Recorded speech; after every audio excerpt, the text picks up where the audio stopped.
ఉగాది తెలుగువారికి అత్యంత ముఖ్యమైన పండుగ.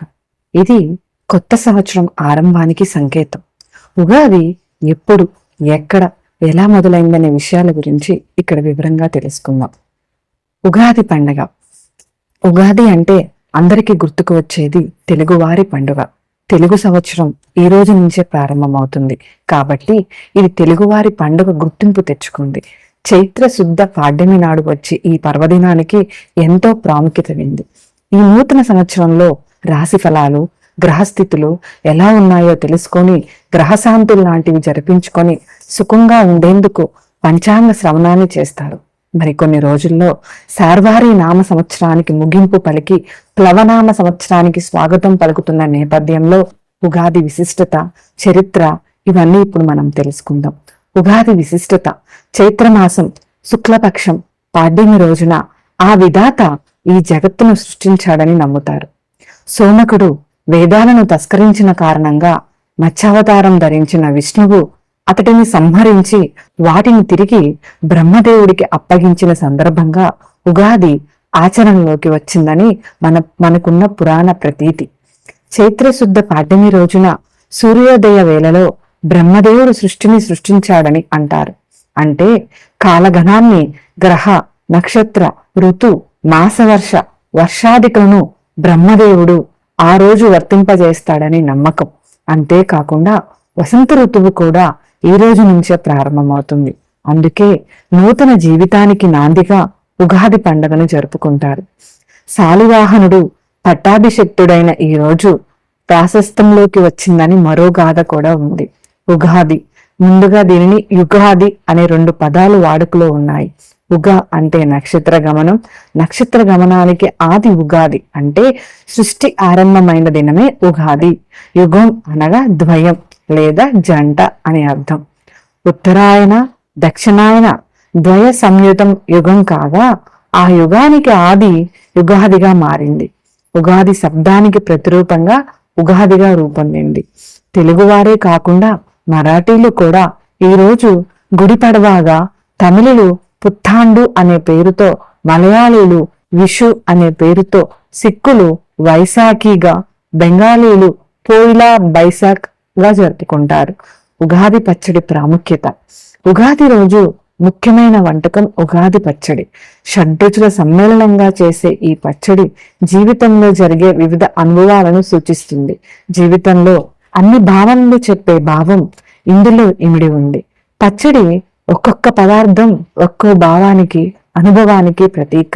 బెల్లం తీపి, ఆనందానికి ప్రతీక. ఉప్పు జీవితంలో ఉత్సాహం, రుచికి సంకేతం. వేప పువ్వు చేదు, బాధ కలిగించే అనుభవాలు. చింతపండు పులుపు, నేర్పుగా వ్యవహరించాల్సిన పరిస్థితులు. పచ్చి మామిడి ముక్కలు వగరు, కొత్త సవాళ్లకి నాంది. కారం సహనం కోల్పోయేటట్లు చేసే పరిస్థితులు. ఇలా షడ్రుచుల సమ్మేళనమే మన ఉగాది.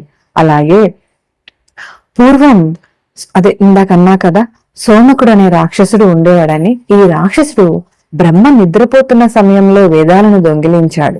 ఆ వేదాలను తిరిగి తీసుకురావడానికి శ్రీ మహావిష్ణువు మత్స్యావతారం ఎత్తి సోమకుడునే రాక్షసుని సంహరించి ఆ వేదాలను తిరిగి బ్రహ్మకు అందచేశారు.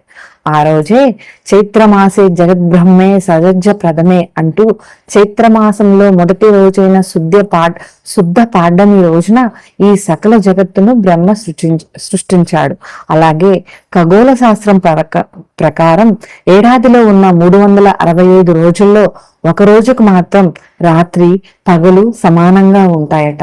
ఆ రోజు తర్వాత వచ్చే తొలి పాడ్యమిని ఉగాదిగా జరుపుకుంటారు.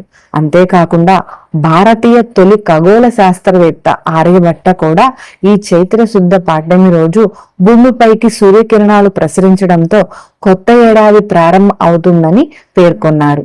అలాగే మరో ప్రాచీన ఖగోళ శాస్త్రవేత్త అయిన వరాహమిహిరుడు కూడా తాను రూపొందించిన పంచాంగాన్ని ఈ చైత్ర శుద్ధ పాడ్యమి రోజే ప్రజలకు అంకితం చేశారు. అలాగే ప్రకృతి అంతా పచ్చదనంగా ఉంటుందన్నమాట. తెలుగు వాళ్ళు ఋతువులను అనుసరించి పండుగను జరుపుకుంటాము. అలాగే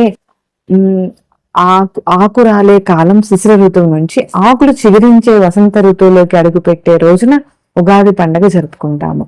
వసంతం వచ్చే వరకు ఎండిన మూడుల్లా కనిపించిన చెట్లు లేలేత చిగురు తొడగటం ప్రారంభిస్తాయి. ప్రకృతి అంతా పచ్చదనంతో మరింత శోభను సంతరించుకుంటుంది. అలాగే ఋతువుల మార్పు వల్ల వ్యాధులు విజృంభించే అవకాశం ఉంది కాబట్టి వాటిని తట్టుకునేలా ఉగాది పచ్చడి సేవిస్తారు. అలాగే ఉగాది ముందు వచ్చే అమావాస్యను చూపుల అమావాస్య లేదా ఉగాది అమావాస్య అంటారు. పాత సంవత్సరం వెళ్ళిపోతూ కొత్త సంవత్సరానికి ముందు వచ్చే ఈ అమావాస్యకు పితృదేవతలకు తర్పణాలు విడిచిపెట్టడం, అలాగే క్యాలెండర్లు మార్చుకోవటం, ఇంటిని శుద్ధి చేసుకోవటం ఇలా చేసుకుంటే చాలా విశేషం అండి. అందుకే ఉగాది ముందు రోజు వచ్చే అమావాస్య నాడు పితృదేవతను స్మరించుకొని వారికి తర్పణాలు పిండ ప్రదానం చేయడం ద్వారా పితృదోషాలు తొలగిపోతాయి. అలాగే అమావాస్య అయిపోయిన తర్వాత ఇంటిని శుద్ధి చేసుకొని పూజ చేసుకోవచ్చు. ఉగాది అమావాస్య రెండు ఒక్కొక్కసారి కలిసే వస్తాయి. ఈ రోజున ఉగాది పండుగ రోజు ఉదయం 7-5 దాకా కూడా మనకి అమావాస్య గడియలు ఉన్నాయన్నమాట. ఆ రోజు పితృదేవతకి బట్టలు పెట్టుకొని ఇంట్లో కూడా నైవేద్యం లాగా చేసి పెట్టుకొని పూజ చేసుకుంటే చాలా మంచిది. ఈ సంవత్సరం అంతా కూడా అందరికీ మంచి జరగాలని కోరుకుంటూ ఉగాది అందరికీ ముందుగానే హ్యాపీ ఉగాది. అలాగే ఈ అమావాస్య పాత కష్టాలను దుఃఖాన్ని తుడిచిపెట్టి నూతన సంవత్సరంలో సుఖ సంతోషాలను ఆహ్వానించడానికి ఒక మానసిక మరియు ఆధ్యాత్మిక సంసిద్ధతను ఇస్తుందన్నమాట. అందుకే అమావాస్య రోజు చాలా విశేషాలు ఉంటాయి. అమావాస్య రోజు లక్ష్మీదేవికి పూజ చేసుకున్నా కూడా అంతే మంచి ఫలితం ఉంటుందండి.